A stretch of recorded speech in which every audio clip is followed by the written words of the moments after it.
d'égal au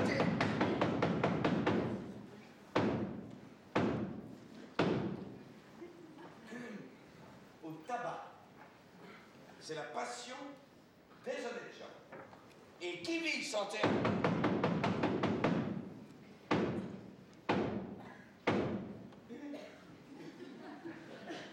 Tabac n'est pas digne de vie.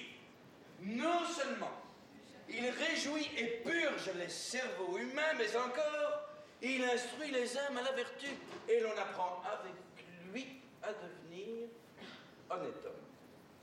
Ne voyez-vous pas bien, dès qu'on en prend, de quelle manière obligeante on en use avec tout le monde?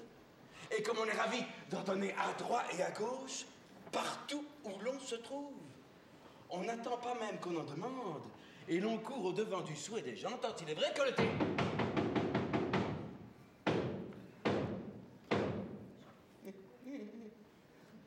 Tabac inspire des sentiments d'honneur et de vertu à tous ceux qui en prennent. Mais c'est assez de cette matière. Reprenons un peu notre discours.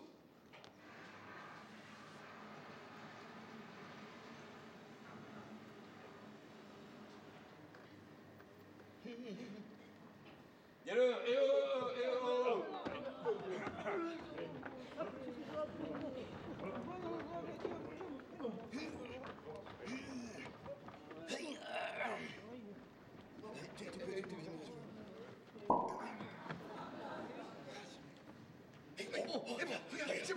On a les mêmes aussi.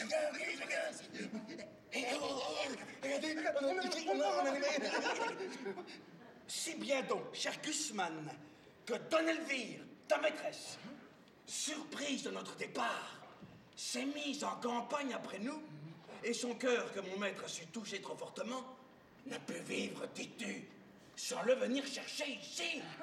Mais veux-tu qu'entre nous je te dise ma pensée? J'ai peur qu'elle ne soit mal payée de son amour, que son voyage en cette ville produise peu de fruits et que vous eussiez autant gagné à ne bouger de là. Elle a raison encore. Dis-moi, je te prie, Scanarelle, qui peut t'inspirer une peur d'un si mauvais augure? Ton maître, t'a-t-il ouvert son cœur là-dessus? Et t'a-t-il dit qu'il eut pour nous quelques froideurs, qu'il est obligé à partir? Non pas, mais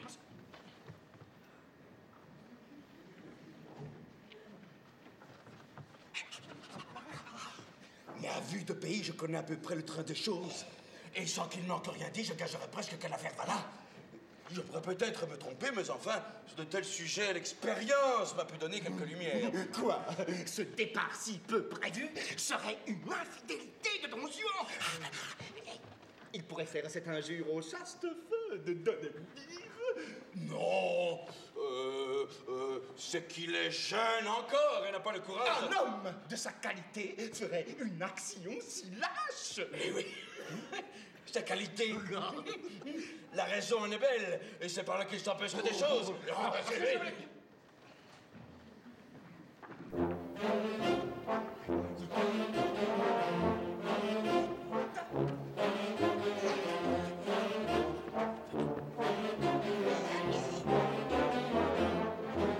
Mais les seuls nœuds du mariage ne tiennent d'engager.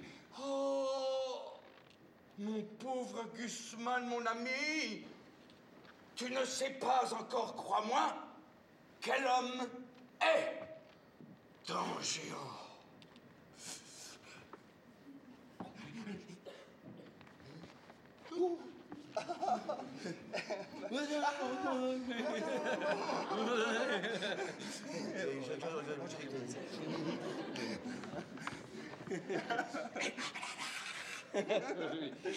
Je ne sais pas de vrai quel homme il peut être. S'il faut qu'il nous ait fait cette perfidie,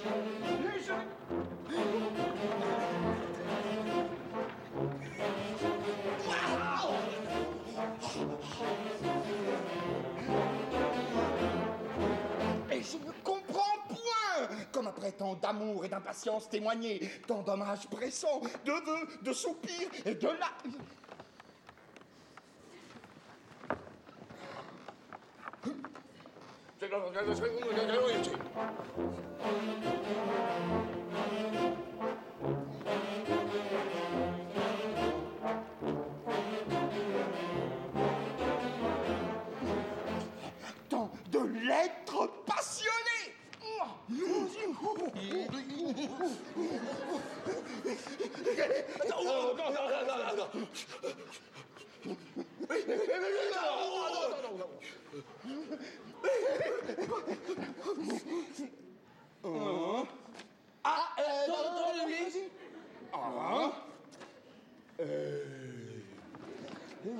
Tant de protestations ardentes, tant de serments réitérés, tant de transports en feu, et tant d'emportements qu'il a fait paraître jusqu'à forcer dans sa passion l'obstacle sacré d'un couvent.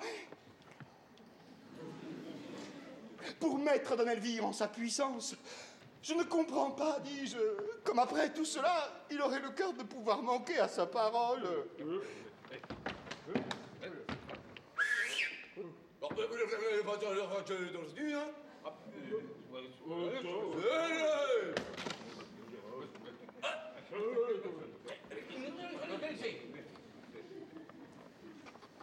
Je n'ai pas grand-peine à le comprendre, moi. Et si tu connaissais le pèlerin, tu trouverais la chose assez facile pour lui. Je ne dis pas qu'il ait changé de sentiment pour Don Elvire. Je n'en ai pas de certitude. Encore. Tu sais que par son ordre, je partis avant lui, et depuis son arrivée, il ne m'a point entretenu. Mais par précaution, je t'apprendrai internos. Ah ben, oui. Que tu vois en Don Juan, mon maître, le plus grand scélérat que la terre ait jamais porté.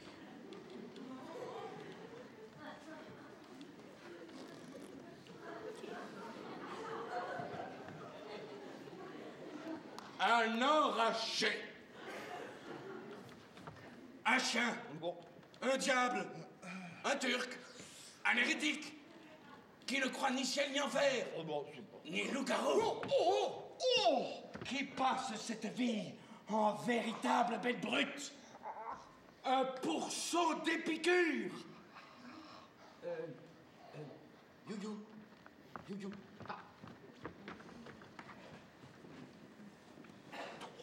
Un vrai sardanapale qui ferme l'oreille à toutes les remontrances chrétiennes qu'on lui peut faire et traite de billevesée tout ce que nous croyons. Oh!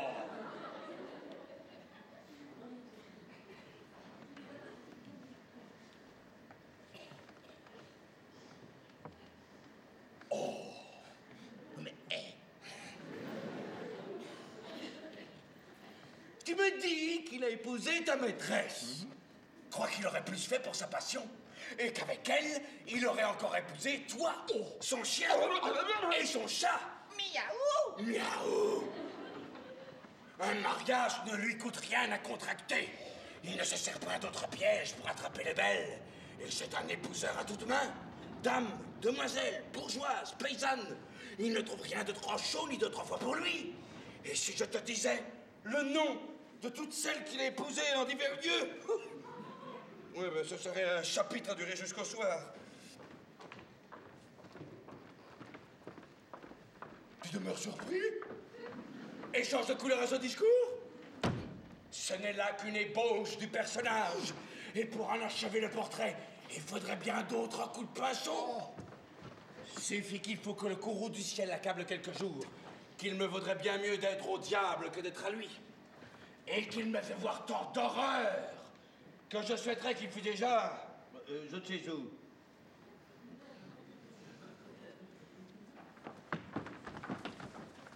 Mais un grand seigneur méchant homme est une terrible chose. Il faut que je lui sois fidèle, en dépit que j'en ai.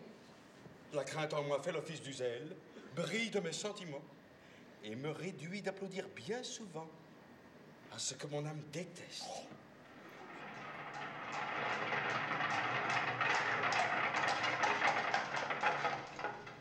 Le voilà qui vient se promener dans le palais. Séparons-nous. Écoute au moins, je t'ai fait cette confidence avec franchise et cela m'est sorti un peu bien vite de la bouche. Mais s'il fallait qu'il envoie quelque chose à ses oreilres, je dirais hautement que tu aurais menti.